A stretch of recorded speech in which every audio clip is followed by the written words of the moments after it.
Bonjour à tous, j'espère que vous allez bien. Alors je profite d'une nuit un petit peu moyenne pour répondre à une question qui m'a été pas mal posée ces derniers temps, qui est de savoir comment est-ce qu'on peut automatiser ces observations planétaires.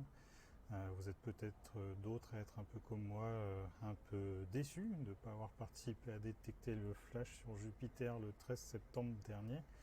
Et pour vous rattraper, une façon de faire, ça peut être d'observer plus. Et pour ça, c'est intéressant d'aller observer les nuits où la turbulence est moyenne. Là, c'est en train de s'améliorer ce soir, ça va peut-être finir par devenir bon, j'en sais rien, mais à la base, le ciel était assez peu transparent. Donc là, j'ai ouvert Fire Capture, il y a des vidéos à propos de l'utilisation de Fire Capture, je vous renvoie vers elle si vous ne connaissez pas ça, il faut regarder plutôt ça avant. Là, je me mets à 100%. Il y a un satellite à côté, je ne sais pas lequel, mais je vais aller le prendre. Hop, je trace une fenêtre à la main. Voilà. Et en fait, du coup, pour cette histoire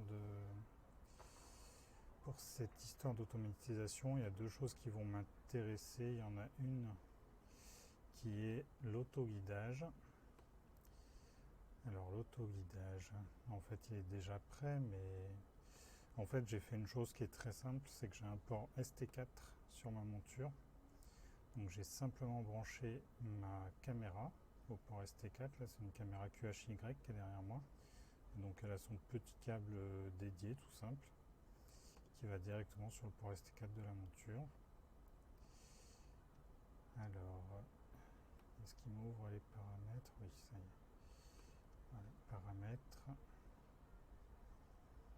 Donc en fait, la première chose à faire, c'est de configurer le type de monture qu'on a. Donc là, dans la partie paramètres, on a plein de choses, notamment, alors on doit avoir matériel, voilà, télescope. Là, en fait, simplement, moi, c'est pas spécialement un télescope qui est configuré, mais c'est le port interne ST4 de ma caméra. Donc là, c'est une caméra QHY, mais il y a aussi un port interne comme ça sur les caméras ZWO. C'est des caméras qui servent à faire de l'autoguidage.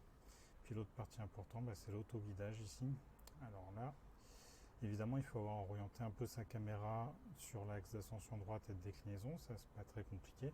Enfin, en gros, si vous mettez les bandes de Jupiter parallèles au bord du capteur, c'est pas tout à fait exact, mais ça peut suffire pour faire de l'autoguidage. Et là, on a un temps de correction sur chaque axe en millisecondes. Donc, j'ai mis de l'ordre de 200 à 300 millisecondes. J'ai essayé différents paramètres. Ma monture, elle est à sa vitesse de correction la plus lente, qui est une vitesse de 1 fois sur cette monture. C'est une CI700. J'ai mis un petit peu de compensation de jeu sur chaque axe. Alors ça, vous en avez ou pas, ça dépend de la qualité de votre monture. Et puis un dernier paramètre qui est la tolérance de guidage, c'est-à-dire que là, en fait, l'autoguidage ne va effectuer une correction qu'au-delà d'un décalage de 14 pixels. Alors ce soir, il n'y a pas de vent. Je vais mettre un peu moins, je peux mettre 10 par exemple. Hop. S'il y avait du vent, ça vaudrait le coup de mettre un petit peu plus, que le logiciel ne se mette pas à paniquer.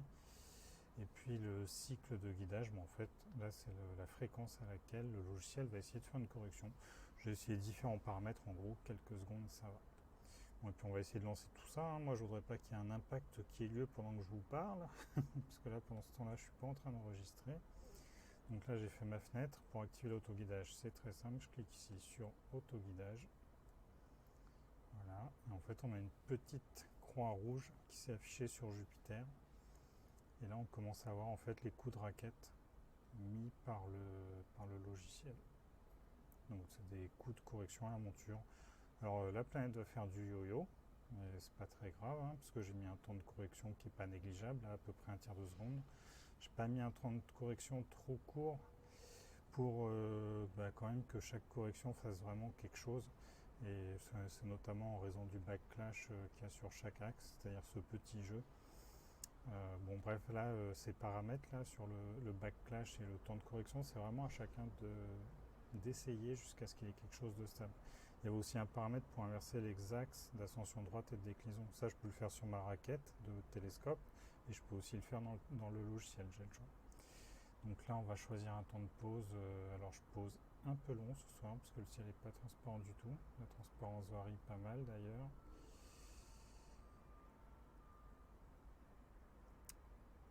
Et puis après, si je veux observer automatiquement, il faut que j'utilise l'outil de séquence qui est ici.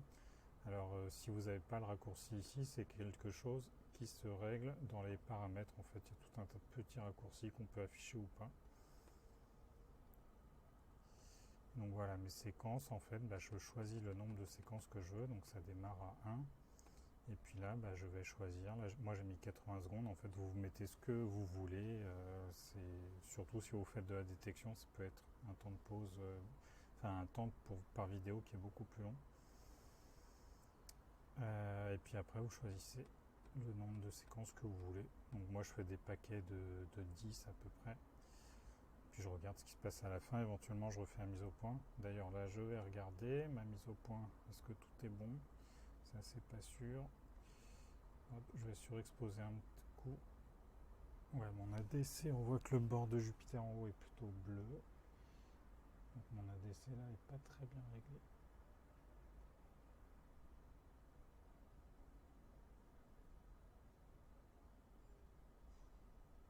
Voilà, là c'est mieux. Bon, c'est pas la nuit du siècle, hein. De toute façon je vais pas passer 3 heures. Là il faut que je vois ce que mon histogramme soit bien rempli. Alors je vais mettre un peu de marge, parce que la transparence varie pas mal. Hop. Dématrissage, je décoche une fois pour lancer mes vidéos. Et pourquoi il me le prend pas en compte? Bon, normalement ça marche tout seul, hein. C'est là, je suis en train de vous... Voilà. C'est le fait que je sois en train d'enregistrer ce qui se passe à l'écran en même temps qui perturbe un petit peu. Bon bref, je retourne à ma fenêtre de séquençage là en cliquant en bas, elle est passée derrière et puis voilà, je fais démarrer la séquence tout simplement et c'est tout. Et là en gros, si tout se passe bien, le télescope il va observer donc 800 secondes, donc plus de 10 minutes, il va observer comme ça tout seul, là, quasiment pendant un quart d'heure. Évidemment, je peux mettre quelque chose de plus long. J'ai déjà essayé ça sur un certain nombre de soirs, en fait ça se passe bien en fait, sur une demi-heure, une heure. De temps en temps, l'autoguidage se perd, ça peut arriver, mais parfois les fois où il s'est perdu, c'est moi qui avais fait une erreur. Notamment si je ne me mets pas à la vitesse la plus lente sur la monture, là, ça me met des coups de correction qui sont un peu trop forts. Il faudrait reparamétrer dans Fire Capture. Bon là on voit que Jupiter se balade un peu dans le capteur, mais normalement elle ne sort pas.